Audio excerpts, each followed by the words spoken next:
Hello friends, I am Jaspreet Singh. हम इस topic में पार्टनरशिप अकाउंटिंग का जो बेसिक्स हैं उसको पढ़ेंगे। तो in this lecture we will discuss the basics of partnership accounting. हम पार्टनरशिप अकाउंटिंग के बेसिक्स को पढ़ेंगे। ये कैसे चलती है, कैसे ऑपरेट होती है और फाइनल अकाउंट्स बनाने के लिए क्या क्या रिक्वायरमेंट्स की ज़रूरत पड़ती है। तो चलो शुरू करते हैं टॉपिक को। सबसे पहले पार्टनरशिप है क्या। सोल प्रोप्राइटर की तरह ये भी बिजनेस का एक रूप है। सोल प्रोप्राइटरशिप मतलब एकल व्यापारी, जो अकेला बिजनेस को चलाता है, अकेला उसका मालिक होता है। तो ये भी उसी तरह का बिजनेस का एक रूप है, क्योंकि सोल प्रोप्राइटरशिप्स की कुछ लिमिटेशंस थी, जैसे कि वो लिमिटेड कैपिटल को इन्वेस्ट कर सकता है, उसकी लिमिटेड स्किल और नॉलेज होगी और उसकी लिमिटेड रिस्क टेकिंग कैपेसिटी होगी। तो इन कमियों को पूरा करने के लिए पार्टनरशिप का जो बिजनेस है वो फ़ायदेमंद रहता है। It come into force by an agreement. Partnership का जो बिजनेस है वो एग्रीमेंट के ज़रिए शुरू होता है। ये जो एग्रीमेंट है दो से ज़्यादा पार्टनर्स के द्वारा किया जाता है, जो चाहते हैं कि फ्यूचर में उन्होंने मिलके काम करना है, बिजनेस रन करना है। दे शेयर प्रॉफिट और लॉस ऑकर्ड फ्रॉम बिजनेस से होने वाले प्रॉफिट और लॉस को वो हर साल जो है शेयर करते हैं और अपने अपने हिस्से की जो कैपिटल है, जो स्किल है, उसे इन्वेस्ट करते हैं।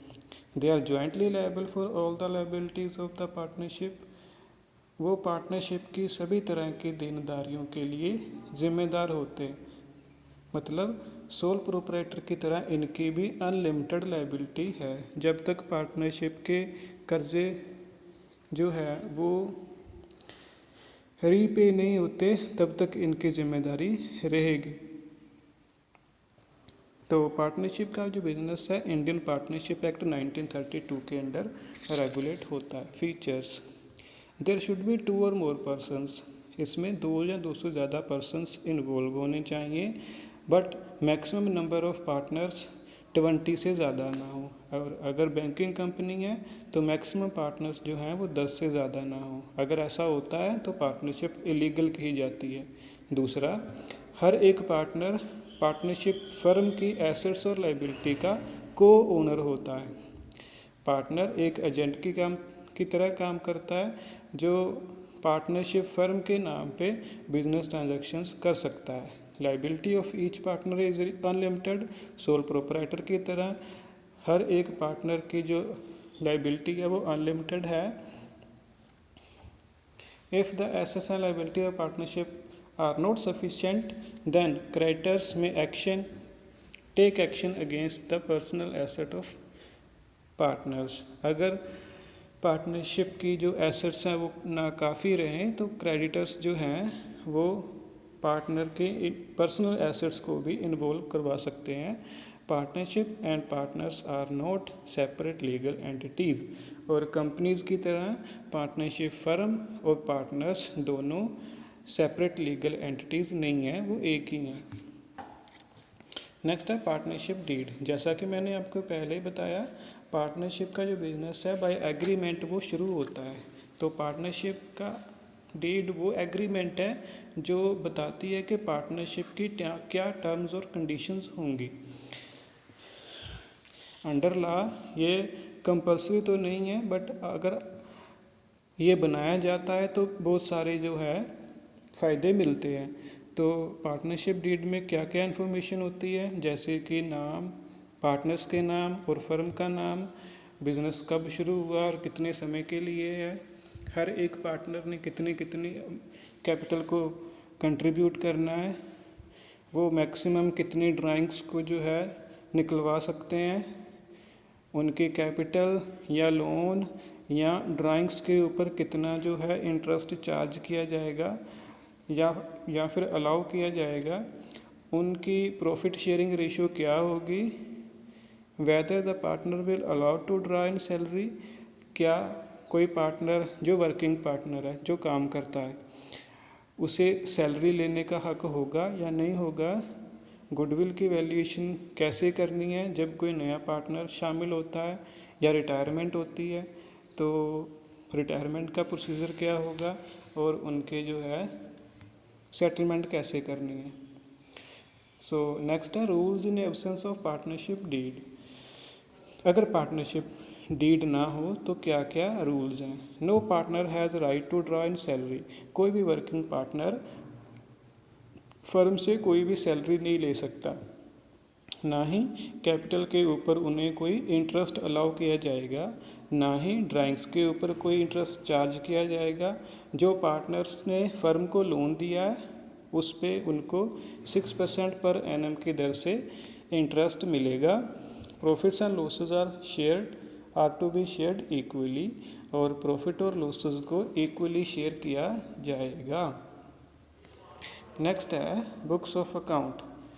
तो इंडियन पार्टनरशिप एक्ट 1932 ने फाइनल अकाउंट्स के फॉर्मेट्स को स्पेसिफाई नहीं किया। इनके जो फाइनल अकाउंट्स होते हैं वो सोल प्रोप्राइटर की तरह के ही होते हैं। इन के बुक्स ऑफ अकाउंट्स में डिफरेंस सिर्फ इतना होता है कि सोल प्रोप्राइटरशिप में सिर्फ एक कैपिटल अकाउंट होता है, बट पार्टनरशिप अकाउंटिंग में जितने पार्टनर्स होते हैं उतने ही कैपिटल अकाउंट्स खुलते हैं। In addition to profit and loss account, profit and loss account के अलावा profit and loss appropriation account is prepared. Profit and loss appropriation account भी बनाया जाता है ताकि कुछ एडजस्टमेंट्स को किया जा सके।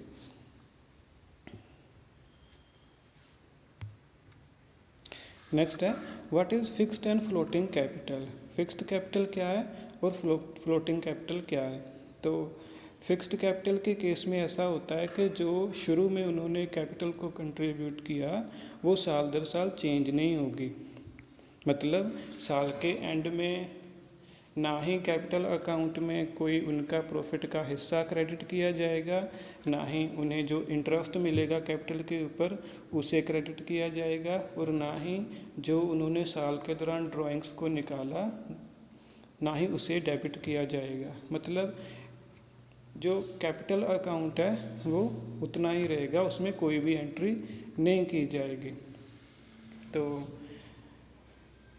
फ्लोटिंग कैपिटल के फिक्स्ड कैपिटल में जो ट्रांजैक्शंस हैं, जैसे कि साल के बाद जो इंटरेस्ट मिलना है, जो सैलरी पे होनी है पार्टनर को, स्पेशली वर्किंग पार्टनर को, या फिर कोई इंटरेस्ट ऑन कैपिटल मिलना है, या ड्राइंग्स जो उसने निकाली हैं, ये कैपिटल अकाउंट में इनकी ट्रांजैक्शंस नहीं होती, बल्कि एक अलग से अकाउंट खुलता है जिसका नाम करंट अकाउंट होता है या ड्राइंग्स अकाउंट होता है, और बाकी सभी की सभी एंट्रीज जो होती हैं वो इस अकाउंट के ज़रिए ही होती हैं। इसमें ही डेबिट और क्रेडिट की जाती हैं। कैपिटल अकाउंट वैसा का वैसा ही रहता है, उसमें कोई भी ट्रांजैक्शंस नहीं की जाती। फ्लोटिंग कैपिटल के केस में क्या होता है कि जो कैपिटल अकाउंट है उसी में साल के बाद पार्टनर्स के प्रॉफिट का हिस्सा डाल दिया जाता है, जो उन्हें कैपिटल के ऊपर इंटरेस्ट मिलना था उसे डाल दिया जाता है, जो उन्होंने ड्राइंग्स निकाली उसे डेबिट कर दिया जाता है। मतलब एक ही अकाउंट होता है कैपिटल अकाउंट, उसी में सभी की सभी एंट्रीज होती हैं। इसलिए साल दर साल जो कैपिटल अकाउंट है उसका जो बैलेंस है वो फ्लक्चुएट होता रहता है, फ्लोट होता रहता है।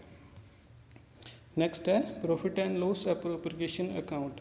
प्रॉफिट एंड लॉस बनाने के बाद पार्टनरशिप फर्म जो है उसमें कुछ जो है एडजस्टमेंट्स करनी पड़ती हैं। तो the profit calculated by profit and loss account is credited to this account. तो जो प्रॉफिट आपने प्रॉफिट एंड लॉस अकाउंट के ज़रिए कैलकुलेट किया, इस अकाउंट में मतलब profit and loss appropriation account में आप उसे क्रेडिट कर दोगे। तो डेबिट साइड आप नीचे दी गई एंट्रीज को लिखोगे, जैसे कि interest on drawings, interest on capital, interest on loan, salaries और commissions paid to working partners. ये सभी की सभी एंट्रीज जो होंगी डेबिट साइड के ऊपर होंगी। अगर पार्टनरशिप डीड नहीं बनाई गई तो प्रॉफिट को इक्वली डिस्ट्रीब्यूट किया जाएगा, बट अगर पार्टनरशिप डीड है तो जो उसमें प्रॉफिट शेयरिंग रेशो दी गई है उसके अकॉर्डिंग जो है प्रॉफिट को डिवाइड किया जाएगा। अगर पार्टनरशिप डीड नहीं है तो वर्किंग पार्टनर जो है वो सैलरीज और कमीशंस को नहीं ले सकता, बट अगर ये है तो वो सैलरीज भी ड्रा कर सकता है और कमीशन भी ले सकता है। तो अगर ये अलाउबल एक्सपेंसेस हैं, मतलब पार्टनरशिप डीड बनी है, तो प्रॉफिट में से सबसे पहले वर्किंग पार्टनर को दी जाने वाली सैलरी और कमीशन को लेस करो। बाद में जो प्रॉफिट बचा वो पार्टनर्स में डिस्ट्रीब्यूट करो प्रॉफिट शेयरिंग रेशो में। तो नेक्स्ट है अदर इम्पोर्टेंट टर्म्स। पहली है इंटरेस्ट ऑन कैपिटल। ये एक तरह का राइट नहीं है, मतलब आप हर साल नहीं निकलवा सकते। जिस साल पार्टनरशिप बिजनेस में प्रॉफिट होगा सिर्फ उसी साल इंटरेस्ट ऑन कैपिटल को भी आप ले सकते हो, आप चार्ज कर सकते हो। ये तभी हो सकता है अगर एग्रीमेंट हुआ हो या फिर कंपनी को या फर्म को प्रॉफिट हुए हों। तो ये जो है interest on capital opening capital के बैलेंस के ऊपर ही कैलकुलेट किया जाता है, और अगर किसी पार्टनर ने साल के दौरान फर्दर कैपिटल को इन्वेस्ट किया है तो उसकी ड्यूरेशन के अनुसार उस पर भी इंटरेस्ट ऑन कैपिटल चार्ज होता है। नेक्स्ट है amount of interest is debited to the interest on capital account. जो इसकी अमाउंट है इंटरेस्ट ऑन कैपिटल अकाउंट में डेबिट होती है और कैपिटल अकाउंट में क्रेडिट होती है। नेक्स्ट है इंटरेस्ट ऑन ड्राइंग्स। अगर पार्टनरशिप डीड बनी है तो इंटरेस्ट सिर्फ कैपिटल के ऊपर चार्ज नहीं होगा बल्कि ड्राइंग्स के ऊपर भी चार्ज होगा। ड्राइंग्स का मतलब होता है कि कैपिटल का वो पोर्शन जो पार्टनर ने अपने निजी काम के लिए निकलवा लिया तो इस पे उसे इंटरेस्ट पे करना होगा। नेक्स्ट है कैपिटल रेशो। कई बार जो है प्रॉफिट जो फर्म के प्रॉफिट है वो उनकी कैपिटल रेशो के अकॉर्डिंग शेयर किए जाते हैं। अगर कैपिटल रेशो फिक्स है तो ये काम थोड़ा इजी हो जाता है, बट अगर ये फ्लक्चुएटिंग कैपिटल है तो वेटेड एवरेज कैपिटल को कैलकुलेट किया जाता है और जो वेटेड एवरेज कैपिटल बनी उसके ऊपर जो है उसे रेशो में डिवाइड कर लिया जाता है। तो ये था आपका टॉपिक, आशा आपको समझ में आया होगा। So have a wonderful day, thank you so much.